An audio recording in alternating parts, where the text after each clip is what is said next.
Okay, so I don't really know where this video is going to go, and I was kind of planning to make a video of it more critical and just kind of like reacting to the video, but I couldn't find the original video. I found a video that was same thing, but it looked like the original might have been taken down, and then this was just a video of him kind of explaining his position to like a couple podcasters. But I'm not overly critical of Jordan a lot, but some of the things that he says is some wacko ass stuff, and I kind of like the self-help stuff, but some of the things go off the spectrum, and I've made a video of it before. I'm overly focusing on his opinions, and I think some of that might be because he reminds me of my uncle and kind of like my upbringing, and it kind of, I'm trying to understand that whole kind of conservative line of thinking and the kind of the grind set kind of YouTube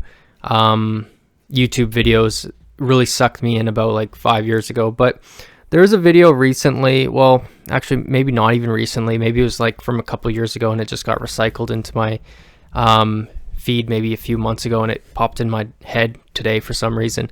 Is Jordan made a video saying that people that don't like comedy or driving were essentially evil, which is probably the furthest he's ever went into lunacy, in my opinion.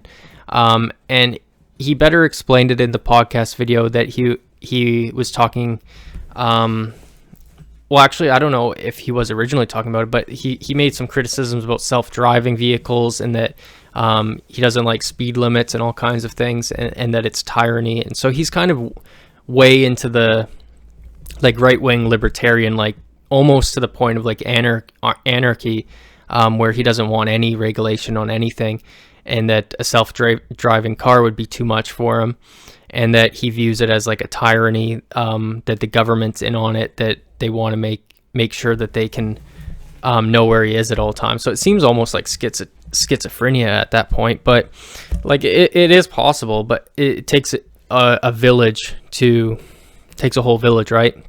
And then comedy, obviously he's talking about kind of the woke quote unquote crowd of people that are kind of into censorship about more offensive areas, and that's clearly kind of, he views that as tyrannical, which in fairness it is limiting free speech, which is one of the founding principles of basically all Western countries. So that's true. I wouldn't make the jump to those people being evil or psychopaths or tyrannical because of it. I would view somebody just, you have Shane Gillis who makes a lot of Down syndrome jokes, and he has a cousin with Down syndrome, and he says that people with disabilities don't usually care about it, and I think that could be true. It seems like a lot of people with disabilities are kind of okay with being a part of the joke if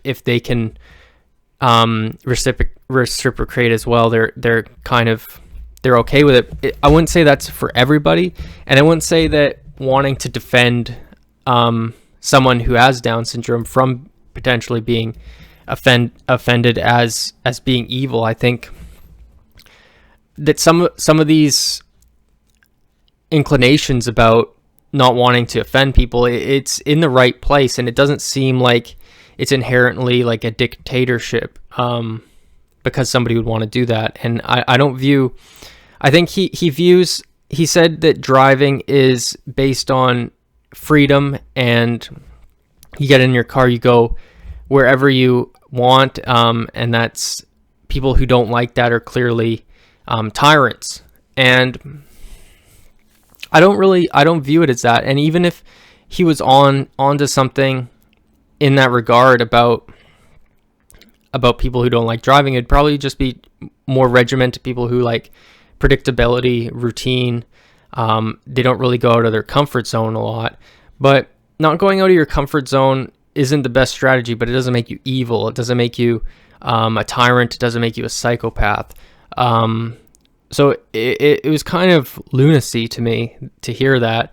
And I think a lot of people who were interested in the earlier Jordan Peterson lectures are kind of seeing some of these clips now and are kind of wondering like what the hell's going on. And I kind of feel when I'm saying it that I'm like kind of a snake in the grass, like that I'm jumping up and down, haha, you failed, like I'm clout chasing or something. And there might be some truth to the clout chasing thing, because anytime you put Jordan Peterson in your title, you're going to get views. And I made a different video that did get views for that, but that's not actually what I'm doing here. And I don't think this video particularly will get a lot of views, because my algo is really getting spiked because all the weird things that I've been posting, and I'm kind of ADHD with the ways that I post. But whenever something comes in my mind that seems like it's relevant for the times, I'm gonna post it. And it seems like this one was a little bit weird. He said a lot of kind of weird things too that are kind of questionable, but this one kind of struck me because it seems very relevant to me, because I don't particularly like driving. I don't hate driving. I have a car. I do drive. Driving is more convenient than taking the bus. And he might be talking about kind of like the people that want trains to replace cars or something. And you know, I don't think that's ever going to happen, even if taxes went up. I don't think that would happen, because in Europe and Japan, those are very kind of smaller, more densely populated, that make trains more economically viable than other places like United States or Canada. So I don't think it's going to happen. But to each their own. It seemed a little bit out there for me. What else did I want to say? I think that's it for this video. I'm going to make another video just about my day and things like that. But this was kind of weird, and hopefully I get out and do something, because I've been fixating on Jordan Peterson too much. But peace out.